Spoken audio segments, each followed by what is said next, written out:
dalam bukunya Indonesia is a country where the people with many religions live together in peace. Indonesia merupakan sebuah negara di mana berbagai agama hidup berdampingan dengan baik. Multikultural hendaknya dijadikan sarana sebagai menciptakan persatuan, bukan menjadi isu yang membuat kita pecah dan tidak bertengkar rasa. Padahal Islam, hadirin, sejak 14 abad silam telah membangun peradaban dan kebersamaan sesama manusia tanpa memandang ras, suku, dan agama. Lalu, bagaimanakah mengembalikan kerukunan dan persaudaraan tersebut? Sebagai jawabannya, merawat persaudaraan di tengah masyarakat multikultural. Itulah judul syarahan yang akan kami uraikan pada kesempatan kali ini dengan landasan firman Allah dalam Al-Quran surah Al-Hujurat ayat 13 berikut ini. A'udzu billahi minasy syaithanir rajim.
Wahai manusia, sesungguhnya kami telah menciptakan kamu dari seorang laki-laki dan seorang perempuan.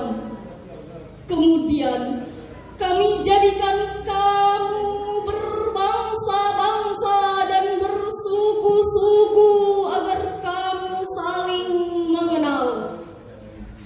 Sungguh yang paling mulia di antara kamu di sisi Allah ialah orang yang bertakwa. Sesungguhnya Allah Maha Pengasih, Maha Penyayang. Hadirin wal hadirah, Profesor Dr. Wahba Az Dalam kitab tafsirnya Al-Munir jilid 13 halaman 581 menukilkan riwayat terkait sebab nuzulnya ayat tadi, bahwa pada hari Fathul Makkah Bilal naik ke atas Ka'bah lalu mengumandangkan azan. Sebagian sahabat memprotes seraya berkata, "Kenapa budak hitam ini mengumandangkan azan di dalam Ka'bah?" Lalu turunlah ayat yang telah dibacakan tadi.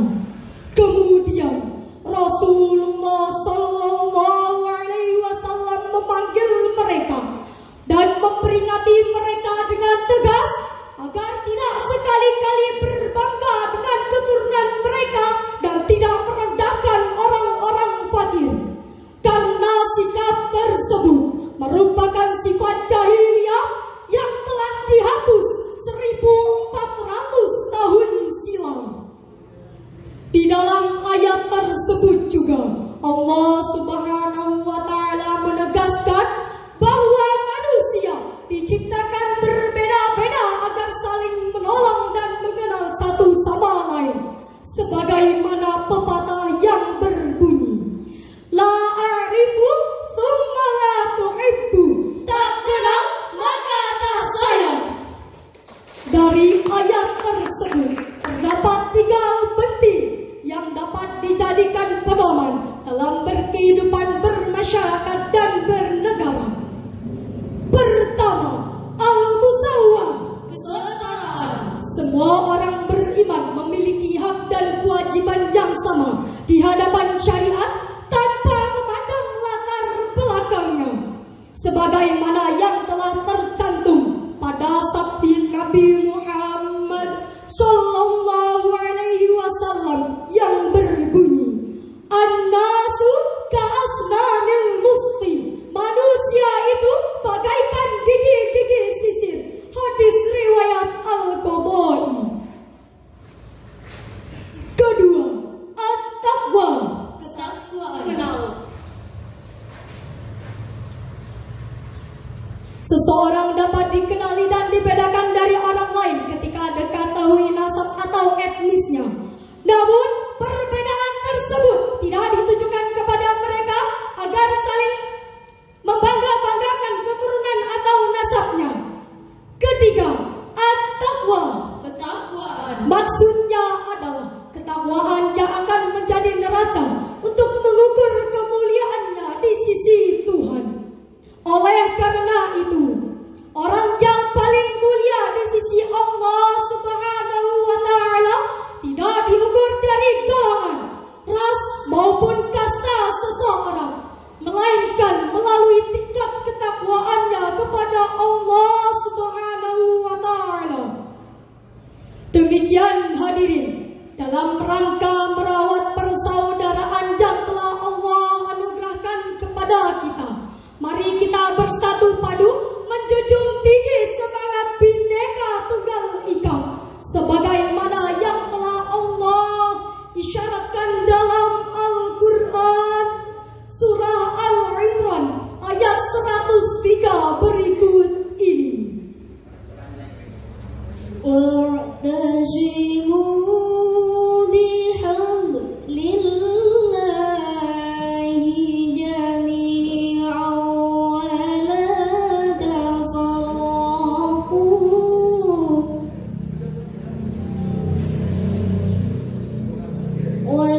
واذكروا نعمة الله عليكم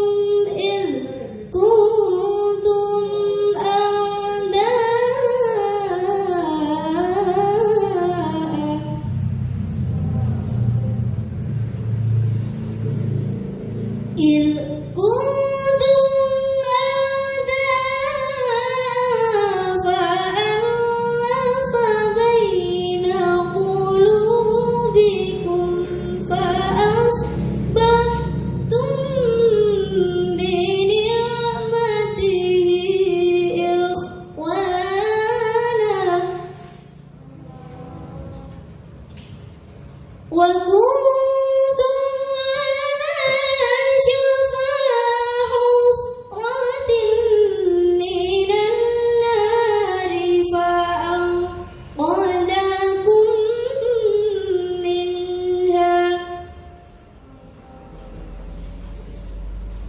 kadzalika yubayyinu Allahu lakum ayatihi la'allakum tahtadun.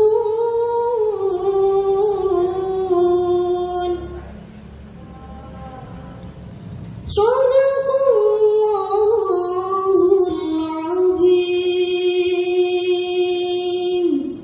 Dan berpegang teguhlah kamu semuanya pada tali agama Allah. Dan janganlah kamu bercerai-berai. Ingatlah nikmat Allah kepadamu ketika dahulu kamu bermusuhan. Lalu Allah mempersatukan hatimu, sehingga dengan karunia-Nya kamu menjadi bersaudara. Sedangkan ketika itu kamu berada di tepi jurang neraka. Lalu Allah menyelamatkan kamu dari sana. Demikianlah Allah menerangkan ayat-ayatnya kepadamu agar kamu mendapat petunjuk. Maha benar Allah atas segala firman-Nya. Hadirin kaum muslimin wal muslimat rahimakumullah. Ayat tersebut menyuruh kita untuk bersatu padu dan melarang kita untuk bercerai-berai. Imam Jalaluddin Al-Mahalli dan Imam Jalaluddin Asy-Syuyuti dalam kitab Tafsir Jalalain jilid 2 halaman 337 menjelaskan bahwa sesungguhnya perpecahan merupakan kebinasaan dan persatuan merupakan keselamatan. Oleh karena itu, dengan keberagaman agama di Indonesia kita tercinta, jangan sampai kita menghina satu sama lain. Mari kokohkan tali persaudaraan di antara kita. Sebagaimana lagu Manisnya Negeriku ciptaan Pujiono berikut ini. Memang manis, manis gula-gula. Begitu juga negeri kita tercinta. Banyak suku, suku dan budaya. Ada Jawa, Sumatera sampai Papua. Semuanya ada di sini. Hidup rukun damai berseri-seri. Ragam umat, umat agamanya. Ada Islam, ada Kristen, Hindu, Buddha. Semuanya ada di sini. Bersatu di Bhinneka Tunggal Ika. Indonesia negara kita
perdamaian di bumi kita Indonesia akan menjadi sajian utama. Sekian apa